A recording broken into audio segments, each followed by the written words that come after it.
तो जब विपरीतता आती है, अपमान होता है, प्रतिकूलता आती, तिरस्कार होता है, निष्कासन होता है, तो ये बात सामने रखो, जोई जोई प्यारो करे सोई मोहि भावे। फिर जब आप ये सामने रखोगे तो तुम्हारे सामने का दृश्य बदल जाएगा। जब प्रश्न का उत्तर दे दोगे तब आएगा भावे मोहि जोई सोई सोई करे प्यारी। भगवत रसिक जी कहते हैं जो मैं चाहता हूं वैसे केली करते हैं, एक क्षण के लिए नेत्रों से ओझल हो जाऊं तो भगवत भगवत भगवत ऐसे पुकार पड़ते हैं। चूको मत, समर्पण नहीं करोगे तो छीन लेगा काल, काल छीन लेगा। काल के अधीन है देह, ये प्राण काल के अधीन है, नष्ट हो जाएंगे। समर्पित कर दो, नष्ट होने वाली चीज तो अविनाशी मिल जाएगा। जन्म जन्मांतर से जिस महासुख के लिए भटक रहे हैं, कहीं समर्पण जाके लिखा पढ़ी नहीं करवानी है, बस आपको प्रश्न का उत्तर देना है। और प्रश्न जब आता है तो प्रश्न के रूप में नहीं आता है, समस्या के रूप में आता है। ध्यान रखना, हमारे अध्यात्म का प्रश्न ऐसे नहीं आता कि आओ बैठो उत्तर दीजिए, खड़े होइए, ये इतने प्रश्न का उत्तर मुख से दीजिए, इतने लिखित दीजिए, ऐसा नहीं होता कुछ। यहां घटना होती, अब उस घटना में तुम्हारा ज्ञान विज्ञान खींच लिया जाएगा। अब तुम बोलो, इसका उत्तर दो, संसार की तरफ हो या हरि की तरफ। और अगर उस समय नारद जी की तरह, जैसे नारद जी का सब कुछ अपहरण हो गया, तभी उनको वो राजकुमारी प्यारी लगी, उस समय भी वो सोचते हैं कि हरि के समान हित करने वाला मेरा कोई नहीं। और एकांत में हरि की शरण में होके कहते हैं जेहि विधि होए नाथ हित मुरा करहु सुबेगी दास में तोरा। बलिहारी है, आचार्य हैं भक्ति के, प्रचंड माया की स्थिति में वो कह रहे हैं जेहि विधि होए नाथ हित मुरा करहु सुबेगी। क्या बिगड़ा, कुछ नहीं। तिरस्कार, अपमान, निष्कासन, नाना प्रकार की विपरीत परिस्थितियां, उस समय तुम किस पक्ष में हो,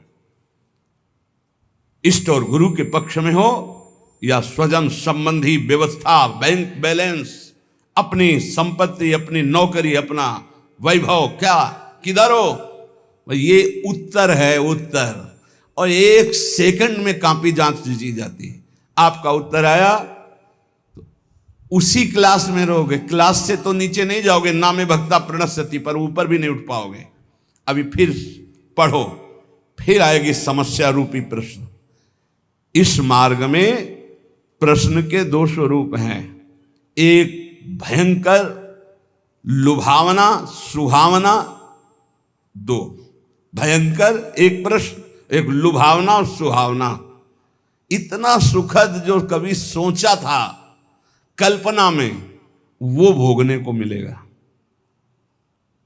अब उस समय प्रश्न है, वो भोगोगे या प्रभु। अगर आपको है नहीं नहीं नाथ बचाओ बचाओ, प्रभु करुणा में, नहीं नहीं मैं फिसल सकता हूं, प्रभु मुझे बचाओ, तो सच्ची मानिए दृश्य ही गायब हो जाएगा, वो दृश्य ही ले रहेगा, लुभावना, वहां हरि मिलेगी पक्का। करऊं सदा तिनके रखवारी जिमि बालक राखे महतारी। पर हमें लगता है एकांत समय है और भगवान की इच्छा से ही ये सब सुख सामग्री आई, भोगो भाई। सुख सामग्री स्वीकृति,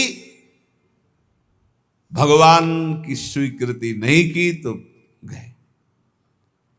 लुभावना सुहावना प्रश्न और भयंकर प्रश्न, ये दो जीवन में आते हैं। हाथ जोड़कर प्रार्थना है, सौदा बहुत सस्ता है भगवत प्राप्ति का, बस तुमको केवल उत्तर देना है। और रोज ये पढ़ाई ही है, रोज पढ़ाई जा रही है। जो सत्संग है ना, सर्वसंगोपहो इमाम, समस्त आसक्तियों का त्याग कराकर भगवद आसक्ति प्रदान करने के लिए। इसलिए बहुत ध्यान में रहो, तुम भगवत प्राप्ति के लिए कदम बढ़ा रहे हो, इसलिए सर्वस्व नाश हो जाए पर हम भगवत प्राप्ति नहीं छोड़ेंगे, तो कुछ नाश ही नहीं हुआ। क्योंकि जो नाशवान है वो तो केवल नाटक था माया का, कुछ नष्ट थोड़ी होना है। कुछ नष्ट नहीं होता, कुछ भी, केवल आकृति परिवर्तित होती है। आग आग में, जल जल में, पृथ्वी पृथ्वी में, वायु वायु में, आकाश आकाश में, भगवान का अंश भगवान स्वरूप है। क्या नष्ट हुआ? कुछ नहीं। आपका परम मंगल हो जाएगा यदि आप प्रभु के पक्ष में रहेंगे। उपासक जीवन भर कदम अपने प्रभु के पाले में रखे, उस पाले में न रख दे, पर चूक हो जाती है। अगर आप प्रभु के पाले से कदम न हटाएं तो आपके लिए प्रभु सब कुछ बनने के लिए तैयार है। सच्ची मान लेना, हमारी बात को हृदय से समझ लीजिए। आपको लग रहा है यदि मैं संसार के पक्ष में नहीं हुआ तो नष्ट हो जाऊंगा, और हम कह रहे हैं अगर प्रभु के पक्ष में हो गए तो तुम्हारा संसार भी शाश्वत हो जाएगा। तुमको संसार में भी गोविंद ही नजर आएगा, वही शाश्वत सच्चिदानंद। जैसे रस्सी में सांप भास रहा है तो ना पहले सांप था, ना मध्य में सांप है, ना आखिरी में सांप रहेगा। सांप की जो भावना बनी वो मूल रस्सी में बनी। ऐसे ही ब्रह्म में ही ये संसार है, रस्सी में ही सांप भास रहा है। ऐसे ही श्री कृष्ण में ही ये नानात्व भास रहा है। मत्ता परतरम नान्यत किंचित अस्ति धनंजय, मेरे सिवा हे अर्जुन कुछ नहीं है। ना पहले कुछ था, ना अब कुछ है, ना आगे कुछ है। तो पाला में पैर रख श्री कृष्ण के, मैं आपके पक्ष में हूं। ये बिल्कुल सत्य समझ लीजिए। कभी भी प्रश्न आ सकता है, दिन रात कभी भी आ सकता है। आपको एक बात केवल पकड़नी, हमारा पक्ष प्रभु से है। सब कुछ नष्ट हो जाए, प्रभु को नहीं छोड़ सकते। हम कैसे भी हैं, कुछ नष्ट नहीं होगा, स्वयं प्रभु ही सब कुछ बने हैं, पक्का विश्वास। हमारी चूक हो जाती है भगवान को छोड़कर और मायाकृत वस्तु व्यक्ति स्थान का आश्रय ले लेते, बहुत दूर हो जाते हैं इष्ट और गुरु से। प्यारी जू और प्यारे जू परस्पर एक ही तत्व है। आचार्य चरण इस पद की रचना करके एक रुचि, एक दृष्टि, एक प्राण, एक स्वभाव वाले युगल किशोर की आंतरिक भावना का वर्णन कर रहे हैं। और हमारे भाव में शरणागति के सिद्धांत की चरम सीमा, सिद्धांत का भी वर्णन, चरम सीमा, जो अंदर भाव दिए अभी जिसकी चर्चा हुई, और प्रेम का। हमारे प्यारे जू बोले, प्रीतम किशोरी गोरी रसिक रंगीली जोरी, प्रेम ही के रंग बोरी, शोभा कही जात है। प्यारी जू और प्यारे जू कहने को केवल दो हैं, ये एक ही है। इनकी ऐसी शोभा है कि ध्रुवदास जी कहते हैं कि हमारी वाणी की सामर्थ्य नहीं कि मैं इनकी शोभा का वर्णन कर सकूं। युगल सरकार ऐसे अतुलनीय आनंददाता, ऐसा अद्भुत असीम सौंदर्य, कह रहे प्रेम के ही रंग में डूबी हुई ये जुगल सरकार की प्रीतम और गोरी किशोरी की जोरी। वाणी की सामर्थ्य नहीं कि मैं इनकी शोभा, इनकी महिमा, इनके प्रेम का वर्णन कर सकूं। एक प्राण, एक वैस, एक ही स्वभाव चाओ, एक बात दूनी के मन ही सुहात है।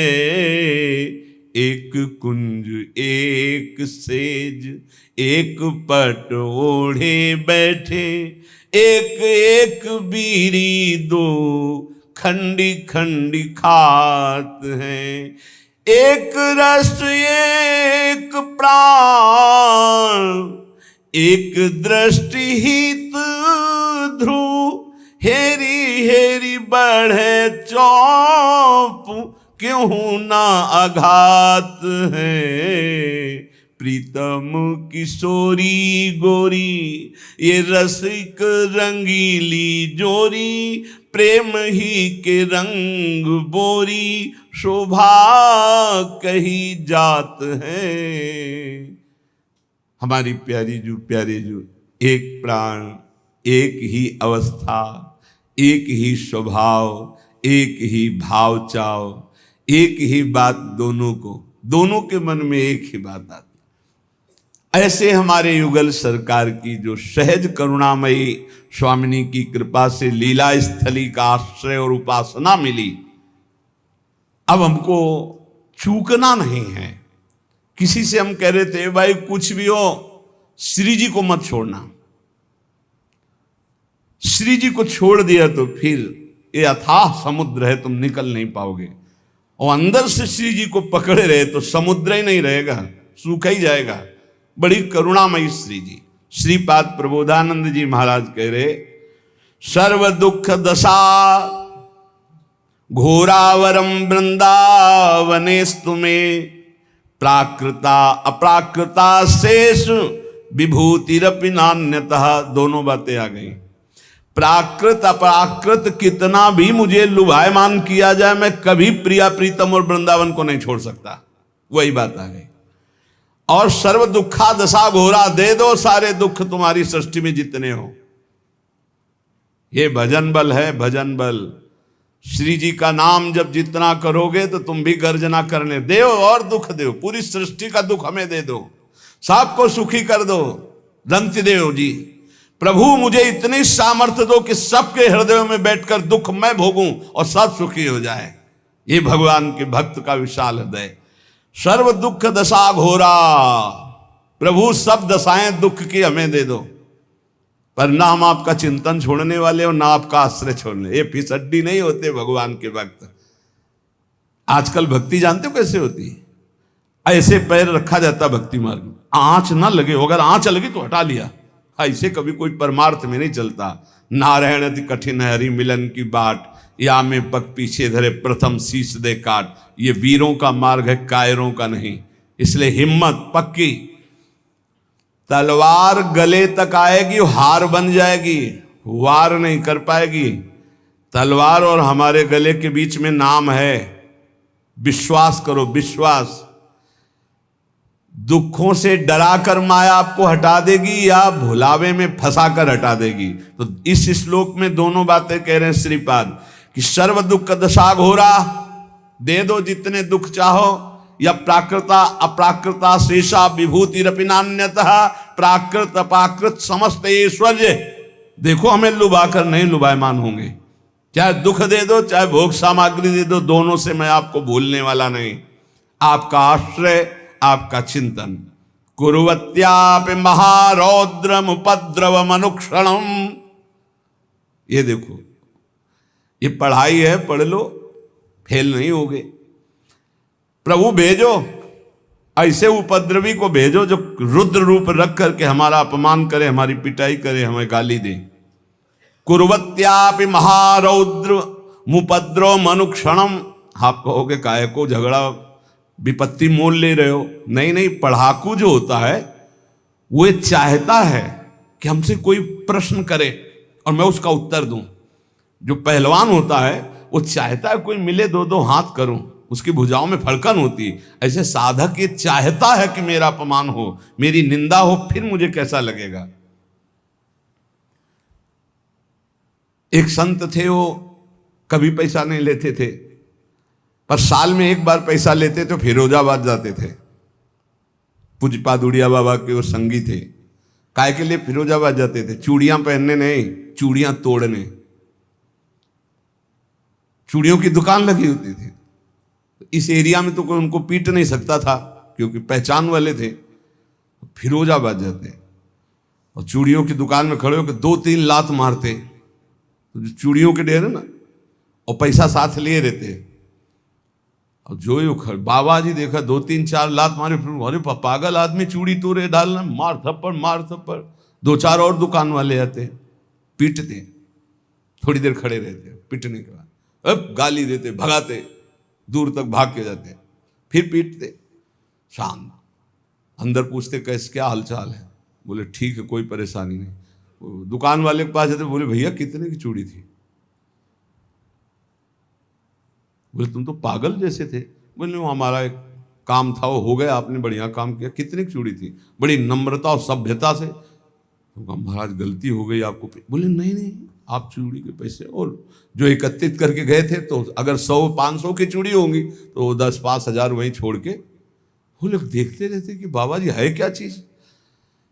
अपनी कसौटी के लिए स्वामी अनंग बोधाश्रम स्वामी जी बचपन से दिगंबर और गंगा का सेवन करने वाले, जहां भिक्षा होती वहां जाकर वो दंडता करते और 2-4 जब चपाटे उनके लगते तो वो अंदर पूछते क्या हाल चाल है, ठीक है।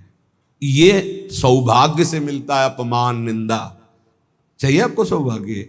सौभाग्य से मिलता है अपमान निंदा तिरस्कार विपत्ति संकट। क्यों?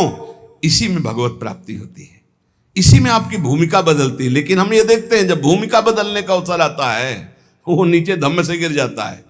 सालों से सेवाएं होती हैं, गुरु सेवा से की, संतों की सेवा, ये सेवा वो सेवा। अब आया नंबर उसका उत्थान के लिए, फौरन 0 नंबर में गिर गया जाके धम्म से। चल फिर पढ़ाई कर, फिर आना, प्रश्न होगा, फिर उत्तर आ गए। ए भाई, सबसे प्रार्थना है तुम्हें बहुत जल्दी भगवत प्राप्ति कराने के लिए सत्संग हो रहा है, बस यही बात को तुम्हें पकड़ना है। सच्चा साधु चाहता है कि हमारा अपमान हो, हमारी निंदा हो, तिरस्कार हो, फिर हमें कैसा लगेगा? अगर बुरा लगता है तो हमारी साधना बहुत कमजोर है, अगर मुस्कुरा के निकल जाते तो बहुत अच्छा।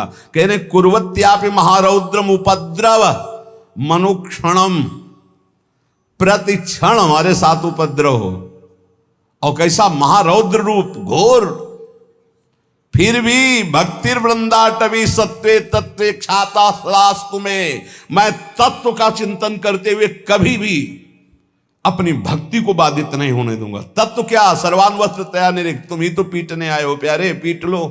तुम ही गाली देने आए तो बिका हुआ आपका हूं, दे दो ना गाली। तुम ही अपमान कर रहे हो तो आपका समर्पित तन मन प्राण है। उत्तर सही तो आपका जो स्थिति है वो आगे वाले क्लास में पहुंच गई। यहां क्लास में नहीं जाना चाहते, यहां तो स्कूल से भागने के लिए हर समय पार्टी बस्ता लिए तैयार हैं। बस तुम कहो कि हम भागे माया में, सुख में जाएंगे हम। कोई पढ़ाकू चाहता है हमारे प्रश्न का उत्तर हो। सच्ची मानिए, आप भक्ति करोगे आपके जीवन में प्रश्न ही आएंगे, और यही प्रश्न जो रोज पढ़ाए जा रहे हैं। बिना ऐसा नहीं कि कक्षा 4 वाले को 10-12 का वाले क्लास का प्रश्न किया जाए, नहीं, रोज ये सत्संग पढ़ाया जा रहा है। आप कुछ नहीं है, ये स्वप्न है, एक दीर्घ स्वप्न है, बड़ा स्वप्न है। बढ़िया दुल्हन, बढ़िया लड़का बच्चा, बढ़िया मकान, फूले घूम रहे, मारा चाटा काल नहीं, खत्म, न दुल्हन न लड़का न बच्चा। अब चल आया था भगवत प्राप्ति के लिए, फंसकर फिर जीवन नष्ट कर दिया। तो क्या करें? बाबा जी बन जाए तुम्हारी तरह? नहीं, हम नहीं कहते।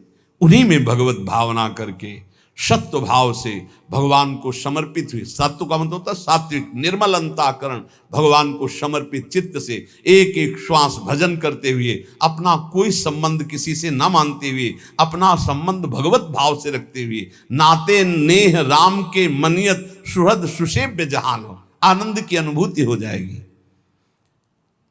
श्री राधा माधव के चरणारविंद के आश्रित को ऐसी स्थिति प्राप्त होती, कोई दुख शोक भय चिंता स्पर्श नहीं कर सकता।